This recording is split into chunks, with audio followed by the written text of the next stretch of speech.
When you think about film noir, images of stoic men looking out of shutter blinds and women oozing sex come to light.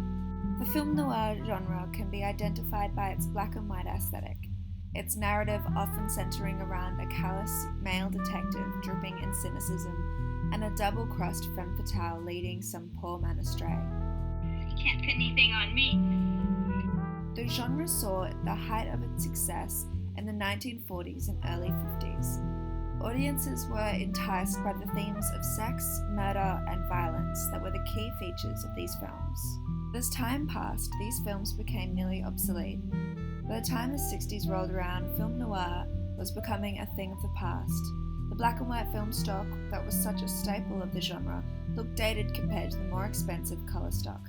And by the mid-60s, even television had upgraded to colour.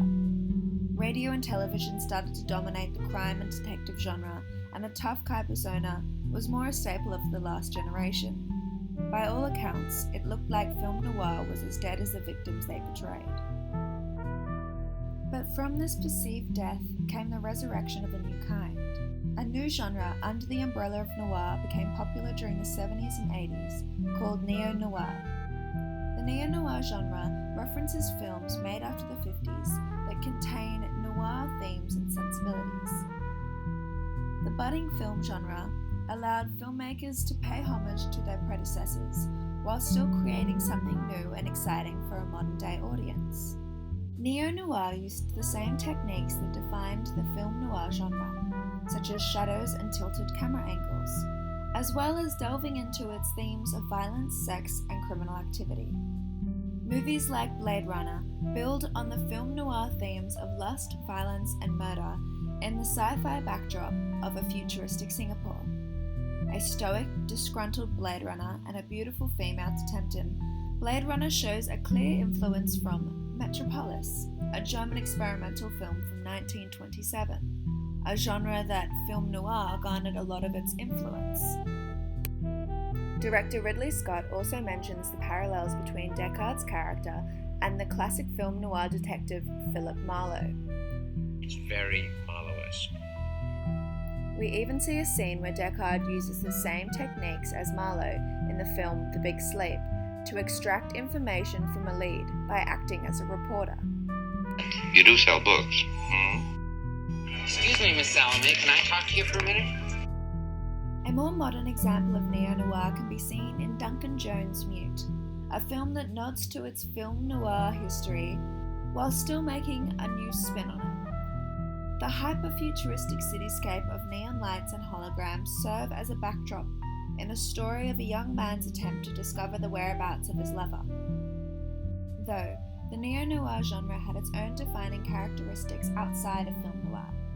Film noir had a heavy influence from World War II and American morality, while neo-noir was influenced more by the events of Vietnam and Watergate.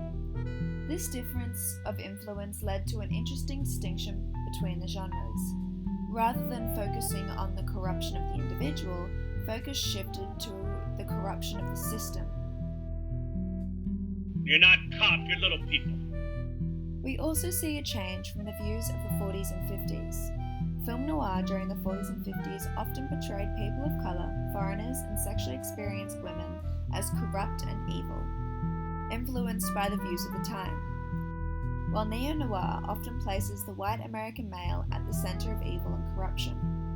We see this in Blade Runner. The villain is painted as the Tyrell Corporation and the police, large corporations all portrayed using a white male figurehead.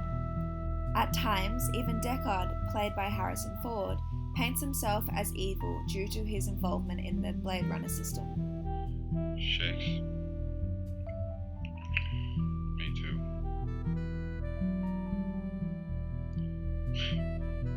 I get a bad.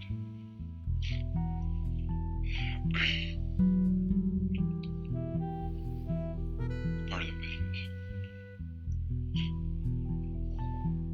We see this again in Mute, where we are shown a corrupt police system, once again all male and once again all white, matching a more modern understanding of what society deems as morally corrupt or evil, large patriarchal corporations.